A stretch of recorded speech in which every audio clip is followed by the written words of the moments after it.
perspective.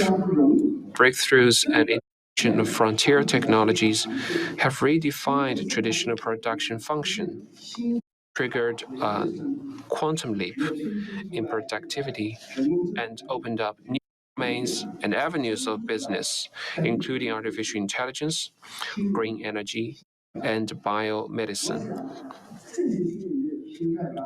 I believe these sectors have the promise to evolve to multi-trillion-dollar pillar industries.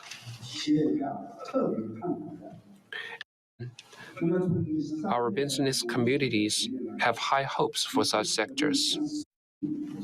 From a business model perspective, as the sci-tech revolution progresses, the organization of economic activities and industries is undergoing rapid and salient transformation, which is characterized by features of platform-based operation, networked structure, and ubiquitous presence. New forms and models of businesses are quickly emerging, especially in China.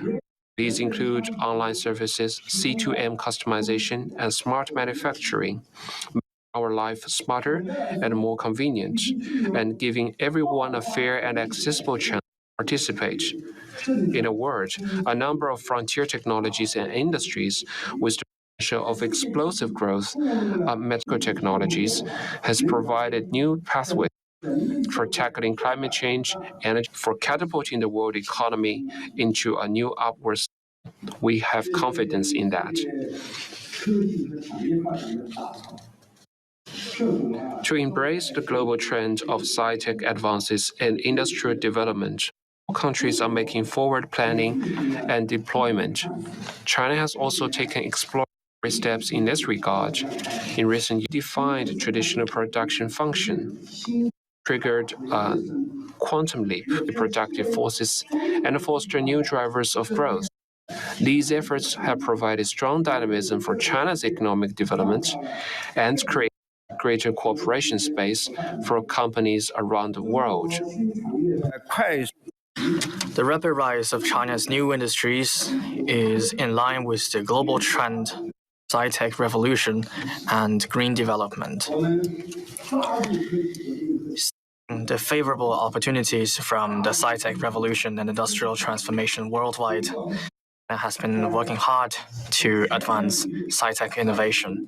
We encourage companies to be first movers and make continuous investments in cutting-edge fields. Now, after years of cultivation, a number of enterprises and industries in China has gained an edge nationally. In particular, in recent years, China has been vigorously developing green industries are quickly emerging, especially in China. These include online services, C2M, and meet our twin goals of carbon peak and neutrality. And as a result, China's installed capacity of high power, wind power, solar power, and nuclear power under construction has solved helping the world for many years running. And the renewable energy now accounts for over 50% of China's total installed capacity. And the advanced electric vehicles, lithium batteries, and PV products made by Chinese companies have not only met domestic demand, but also enriched supply in the international market.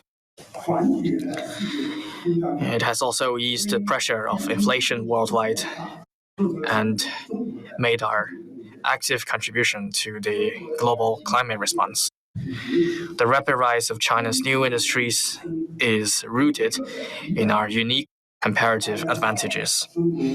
As you know, China has a supersized market of more than 1.4 billion people.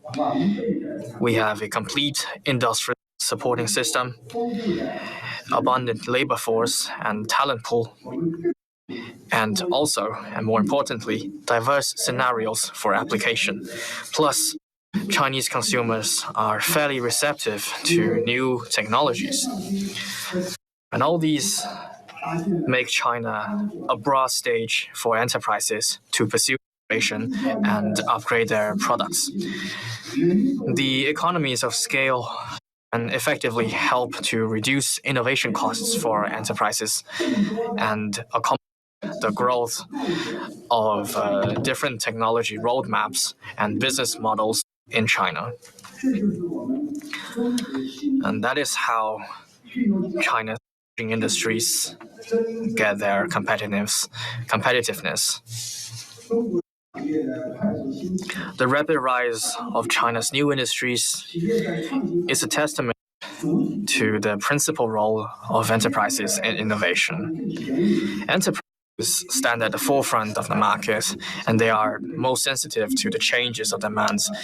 They have the strongest desire for innovation. And from the Chinese government's perspective, we have been doing our best to foster a market-oriented, world-class business environment and a sound legal framework. And to that end, we've been abolishing regulations that limit market access and fair competition. Facilitate also eased the pressure of inflation worldwide and made our agricultural spirit so that enterprises can fully the dynamism of innovation. I would also like to say that China's large market is open. Foreign companies compete people. We have a complete industrial supporting system, a major force enabling the birth and growth of emerging industries. The rapid growth of new industries and new drivers has buttressed the sound and sustained development of the Chinese economy. Start of this year, the Chinese economy has sustained the momentum of recovery. It got off to a good start in the first quarter of this year with a 5.3% year-on-year growth and continued steady growth in the second quarter. We are confident and capable in achieving growth target of around 5% for this year. And that concludes my point. My third point is we need to open up a vast blue ocean for future economic development. Facing the main opportunities brought by the latest round of sci-tech revolution and industrial transformation, will, as always, keep to the direction of building an open world economy, harness the momentum, make bold explorations, and work together to create new development space. And in this connection, I wish to propose the following. First, deepening sci-tech exchanges and cooperation. Science and technology are key variables in future development. And major sci-tech progress usually comes from unrelenting research, accumulation, and extensive cooperation. The exploration of new frontiers should not be seen as a zero-sum game. It is a process where all players compete for excellence and make progress together. A small yard, high fence approach cannot hold back the development of others. It only ends up constraining oneself. One thing to do is to create the rapid growth of new industries and new drivers has buttressed the sound on the basis of protecting intellectual property, so as to enable the free flow of ideas for innovation and creation. Second, enhancing the foundation for green development. There is only one Earth for humanity. Growth in the future has to be premised on harmony between man and nature. We need to stand by the goals and principles of the UN Convention on Climate Change and its Paris Agreement, and follow the principle of common but differentiated responsibilities, and deliver on our respective emission reduction responsibilities. We cannot slow down our pace in green transition in exchange for short-term growth, nor practice protectionism in the name of green development or environmental protection. Green transition itself provides huge essential for development. We need to jointly advance the development of green and low-carbon industries and foster more growth drivers for the green economy. Third, safeguarding an open market environment. The history of global economic development shows that openness brings progress, isolation leaves one behind. Only through open interactions, exchanges, and mutual learning can we keep pushing the boundaries of development and discover and open up new frontiers. The depth of international cooperation determines the height of development. So it's essential that we embrace each other with open arms and work closely with each other, reject bloc confrontation and decoupling, industrial and supply chains stable and smooth, and advance trade and investment liberalization so as to promote the sound development of globalization and form a strong synergy for global economic growth. Fourth, promoting inclusive and mutually beneficial development. New technologies such as AI and big data, while contributing to economic growth, may also cause problems such as structural unemployment, economic inequality, and the technology and AI divide. It's important to coordinate the development and governance of new technologies and make timely improvements to laws and governance frameworks to address conflicting rules and social risks caused by frontier technologies and industrial development, and strive to achieve more inclusive development that benefits all. It's also important to provide education and training to vulnerable groups and upskill the workforce so that more countries and people can benefit from innovation. Ladies and gentlemen, friends, development has no limits. Exploration knows no boundary. China stands ready to join hands with all countries to sail the ship of the world economy into a vast ocean and create an even brighter future for humanity. Wish the annual meeting a full success. Thank you.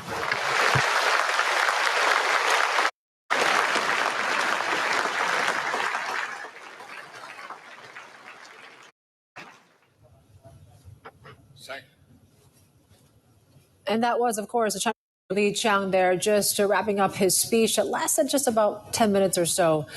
Really the key address for the World Economic Forum in Dalian. As we mentioned, it's the first time in 5 years that they've had it in China.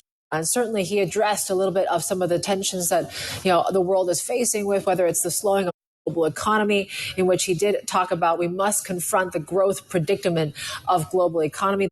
These new engines for growth, and disrupting supply chain drags the world into a destructive spiral. And that's really where I saw he really started to build the case around China being, still open for business. We have to avoid, or at least try not to sever this whole globalization theme as well.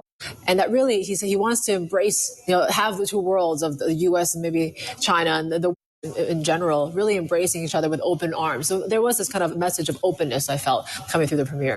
Pushing back against, trade protectionism, I think, is one. Yes. One of the first points, in fact, he made, what was really a shorter than expected speech was one of the points he underscored was, this scramble for the limited resources we have is triggering global problems, right? Which is, I think, what we have bottom of your screens for our viewers, right?